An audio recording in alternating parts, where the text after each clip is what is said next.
Hello friends, welcome to HP Shiksha. तो इस video में हम डिस्कस करेंगे हिमाचल प्रदेश की दिन भर की ताज़ा खबरों को। तो फ्रेंड्स, इससे पहले चैनल को सब्सक्राइब नहीं किया है तो प्लीज़ चैनल को सब्सक्राइब कर लीजिए और फ्रेंड्स साथ में वीडियो को लाइक करना बिल्कुल भी ना भूलें। तो चलिए शुरू करते हैं फर्स्ट अपडेट से।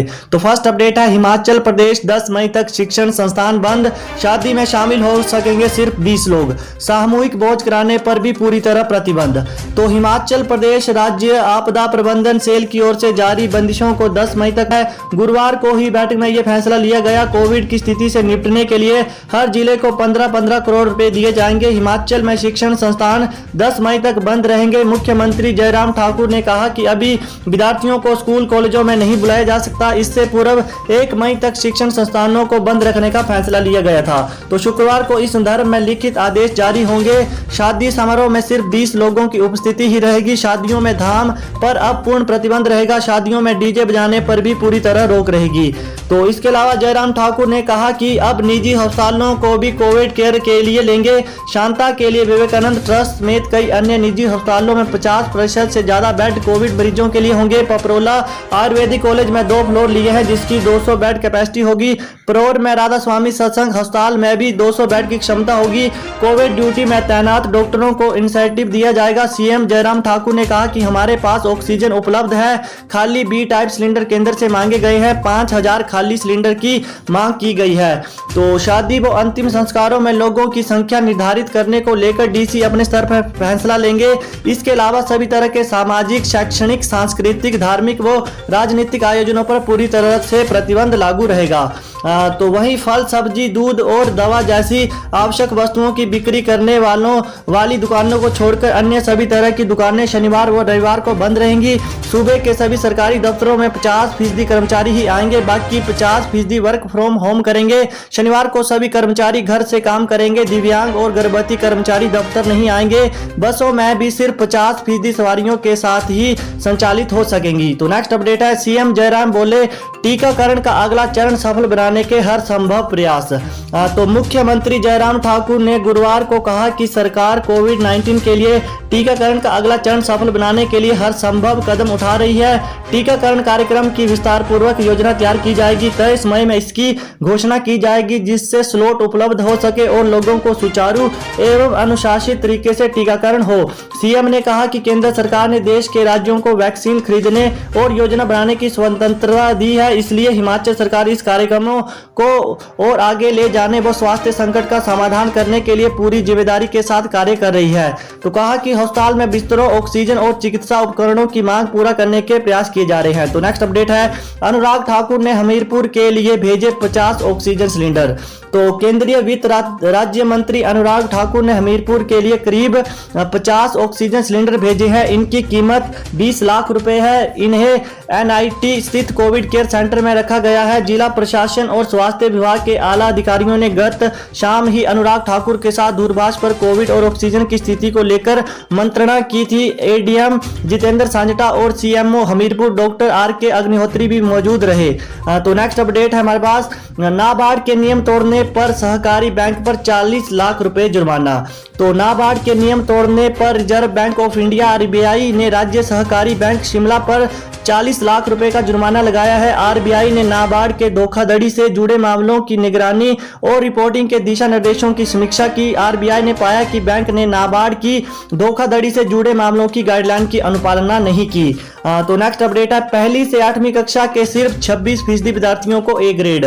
तो मार्च में प्रमोट किए गए पहली से 8वीं कक्षा के विद्यार्थियों के आंतरिक मूल्यांकन की रिपोर्ट चौंकाने वाली है। पहली से 8वीं कक्षा के सिर्फ 26% विद्यार्थियों को आंतरिक मूल्यांकन में ए ग्रेड मिला है। 30% विद्यार्थी बी ग्रेड, 25% सी ग्रेड और 14% डी ग्रेड और 4% ई ग्रेड में पास हुए हैं। शिक्षा का अधिकार अधिनियम के चलते 8वीं कक्षा तक किसी भी विद्यार्थी को फेल नहीं किया जाता है। तो कोरोना संकट के दौरान वर्ष 2020 में व्हाट्सएप ग्रुप से हुई एक तरफा ऑनलाइन पढ़ाई के नतीजों ने शिक्षा विभाग की चिंता बढ़ा दी है। तो नेक्स्ट अपडेट है, हर घर से एक व्यक्ति को बुला पैक कर भिजवाई धाम। तो सामूहिक धाम पर रोक की अधिसूचना के बाद नायब तहसीलदार ने बिना प्रशासनिक नियम तोड़े आयोजक को नुकसान होने से बचा लिया। उन्होंने हर घर से एक एक व्यक्ति को बुलाकर धाम पैक कर उनके घर भिजवाई। राजस्व अधिकारी का यह निर्णय भटियात क्षेत्र में चर्चा का विषय है। भटियात क्षेत्र के सियुंता में निवासी लोगों ने शादी समारोह के लिए प्रशासन से अनुमति ली है। जिला प्रशासन ने वीरवार से नए नियम लागू कर दिए हैं। इसके अनुसार सामूहिक धाम और रिसेप्शन पर रोक लगा दी गई है। तो नेक्स्ट अपडेट हमारे पास, कोरोना कॉलेजों में प्रथम और द्वितीय वर्ष के विद्यार्थियों को प्रमोट करने की तैयारी।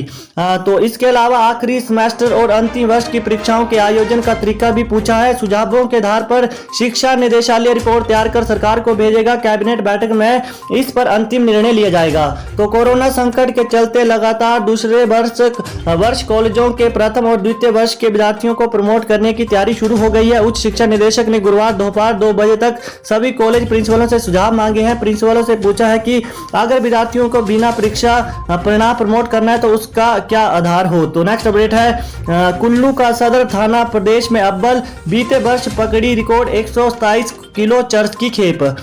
तो अपराध और अपराधी ट्रैकिंग नेटवर्क सिस्टम में कुल्लू पुलिस पहले नंबर पर आई है। सिस्टम में कुल्लू सदर थाना को प्रदेश के सभी पुलिस थानों में अव्वल पाया गया है। कुल्लू पुलिस ने वर्ष 2021 की पहली तिमाही में ग्रेडिंग के आधार पर यह उपलब्धि हासिल की है। कुल्लू पुलिस ने पिछले साल बंजार में रिकॉर्ड 127 किलो चरस की खेप पकड़ी थी। तो इसके अलावा बात करें तो इसके साथ ही पुलिस ने इसमें शामिल सभी लोगों को गिरफ्तार किया है। पुलिस चरस और चिट्टे के मामले में न सिर्फ नशे के साथ पकड़े जाने वाले शख्स को सलाखों के पीछे डाल रही है, बल्कि मुख्य सप्लायर, डीलर और खरीदने वालों को अंदर कर रही है। तो नेक्स्ट अपडेट है हमारे पास, मक्की के बीज पर किसानों को मिलेगा 40% अनुदान। तो कोविड काल में किसानों के लिए राहत की बात है। इस बार भी किसानों को 40% अनुदान के साथ मक्की का बीज दिया जाएगा। इसके अलावा चरी और बाजरा पर भी सब्सिडी दी जा रही है। कृषि विभाग सोलन के पास मई के दूसरे सप्ताह तक होने वाली मक्की, चरी समेत बाजरा का बीज पहुंच गया है। इसका वितरण जिले के सभी कृषि केंद्रों पर किया जाएगा। बाजार में सिंगल क्रॉस मक्की का बीज 105 रुपए में दिया जाता है। तो जबकि विभाग 40% के अनुदान के साथ किसानों को 65 रुपए में देगा। डबल क्रॉस मक्की का बीज बाजार में 90 रुपए और विभाग 50 रुपए प्रति किलो के हिसाब से देगा। इसके अलावा बाजरा के 90 रुपए के बीज को 44 रुपए प्रति किलो के हिसाब से देगा। तो नेक्स्ट अपडेट हमारे पास, कोरोना संकट में बिजली दरें न बढ़ने की वकालत, विद्युत नियामक आयोग ने की ऑनलाइन जन सुनवाई। तो हिमाचल प्रदेश में कोरोना संकट के बीच बिजली दरों को इस वर्ष नहीं बढ़ाने की मांग की गई है। बुधवार को राज्य विद्युत नियामक आयोग ने ऑनलाइन जन सुनवाई की। करीब 2 दर्जन हितधारक इसमें शामिल हुए। उद्योगपतियों ने आर्थिक दिक्कतों का हवाला देते हुए अपनी समस्याओं से आयोग को अवगत कराया। महर्षि मार्कंडेय विश्वविद्यालय सहित कई घरेलू उपभोक्ताओं ने भी अपना पक्ष रखा। जन सुनवाई में बिजली बोर्ड के प्रस्ताव पर चर्चा हुई। आयोग ने सभी सुझाव और आपत्तियां दर्ज कर ली हैं। अब इन पर विचार करने के बाद संभवतः 15 मई से पहले बिजली की नई दरों की घोषणा कर दी जाएगी। तो नेक्स्ट अपडेट है, कुल्लू मणिकर्ण घाटी में पुणे का ट्रैकर लापता। तो हिमाचल प्रदेश के जिला कुल्लू की मणिकर्ण घाटी में एक ट्रैकर के लापता होने की सूचना है। अब पुलिस स्थानीय बचाव दल के साथ ट्रैकर तलाश में जुट गई है, लेकिन अभी तक उसका पता नहीं चल सका है। जानकारी के अनुसार गुरुवार को पार्वती घाटी में 5 से 6 लोगों का एक ट्रैकिंग दल नखथान से खीरगंगा रूट पर निकला था। तो नेक्स्ट अपडेट है, केंद्रीय विद्यालय के अंतिम UMIO परीक्षा में हिमाचल के टॉपर। तो केंद्रीय विद्यालय हमीरपुर के 10वीं कक्षा के विद्यार्थी अरिंदम साठ पंडित ने यूनिफाइड काउंसिल फाउंडेशन की ओर से वर्ष 2020 में राष्ट्रीय स्तर पर करवाई UMIO और NSTSIE science and maths Olympiads की परीक्षा में राज्य भर में प्रथम स्थान प्राप्त किया। तो यूनिफाइड काउंसिल फाउंडेशन की ओर से उन्हें दोनों परीक्षाओं में उत्कृष्ट प्रदर्शन के लिए 2 स्वर्ण पदक और 2,396 रुपए के कूपन प्रदान किए। अरिंदम ने सफलता का श्रेय शिक्षकों, अभिभावकों को दिया। विद्यालय प्राचार्य सुनील चौहान ने अरिंदम को बधाई दी है। तो नेक्स्ट अपडेट है, 18 से 44 वर्ष तक कोविड वैक्सीन के लिए पूर्व पंजीकरण अनिवार्य DC। तो 18 वर्ष से अधिक आयु के लोगों के कोविड टीकाकरण के लिए पंजीकरण शुरू हो गया है। उपायुक्त राघव शर्मा ने कहा कि 18 से 44 वर्ष के आयु वर्ग के लोगों के लिए टीकाकरण के लिए पूर्व पंजीकरण अनिवार्य है। बिना पूर्व पंजीकरण टीकाकरण नहीं होगा। तो नेक्स्ट अपडेट है, अर्की और परवाणु में कोविड सेंटर शुरू, नौनी में 48 घंटे बाद खुलेगा। तो कोरोना संक्रमण के बढ़ते मामलों के बीच स्वास्थ्य विभाग ने चरकी और परवाणु में कोविड केंद्र खोल दिए हैं। शहर के समीप नोनी में बने कोविड सेंटर को 48 घंटों के भीतर खोल दिया जाएगा। कोरोना मरीजों के इलाज के लिए जिला में विभाग के पास कुल 7 कोविड केंद्र हैं। तो नेक्स्ट अपडेट है हिमाचल की चोटियों पर बर्फबारी, लाहौल के भिंगी में हिमस्खलन से मार्ग बाधित। तो 2 मई को अधड़ और भारी बारिश का येलो अलर्ट जारी हुआ है। मैदानी जिलों में 3 मई तक मौसम साफ रहने के आसार हैं। 4 और 5 मई को मैदानी जिलों में बादल बरसने का पूर्वानुमान है। तो हिमाचल प्रदेश में गुरुवार को मौसम में अचानक आए बदलाव से चोटियों पर ताजा बर्फबारी और कुल्लू मनाली और हमीरपुर में बारिश हुई। कई जिलों में शाम के समय अधड़ भी चला। राजधानी शिमला में दोपहर बाद बादल छाए रहे। तो नेक्स्ट अपडेट है, अब सिर्फ एक दिन में ही निपटानी होगी शादी, 20 लोग हो सकेंगे शामिल। तो कोरोना महामारी में हिमाचल सरकार के आदेश पर शिमला जिला प्रशासन ने शादी समारोह में सख्ती कर दी है। शादी समारोह में अब 20 से ज्यादा लोग शामिल नहीं होंगे। डीसी आदित्य नेगी ने गुरुवार को इस बाबत अधिसूचना जारी की है। तो यही थी दिन भर की ताजा खबरें। वीडियो चलेगी तो फ्रेंड्स वीडियो को लाइक, कमेंट और फ्रेंड चैनल को सब्सक्राइब करना ना भूलिएगा। Thanks for watching. जय हिंद, जय हिमाचल।